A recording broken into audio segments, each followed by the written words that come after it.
Isuzu កំពុងមានប្រូម៉ូសិនថែមរហូតដល់5មុខចូលមើល package សិន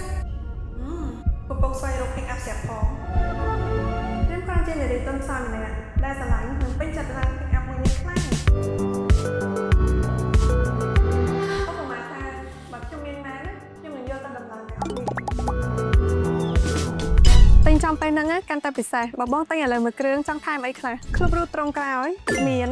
ការប្រែអន្តរៈមានកាមេរ៉ា record មានស្កុតការពាររថយន្តមានចុះគ្រឿងតុបតែងរថយន្តហ្នឹងក៏មាននៅក្នុងឱកាស Green Season នេះដែរ Isuzu K Cambodia មានការផ្ដល់ជូនជាពិសេសទៅលើរថយន្តប្រភេទ Pick Up ត្រកូល D-Max ដែលមានដូចជា D-Max V-Cross បន្ថែមជាមួយក្លឹបរូតត្រង់ក្រោយកាត់ប្រេអន្តរៈបិទស្កុតការពាររថយន្តកាមេរ៉ា record មុខក្រោយនិងគ្រឿងតុបតែងរថយន្តទៅលើ D-Max Premium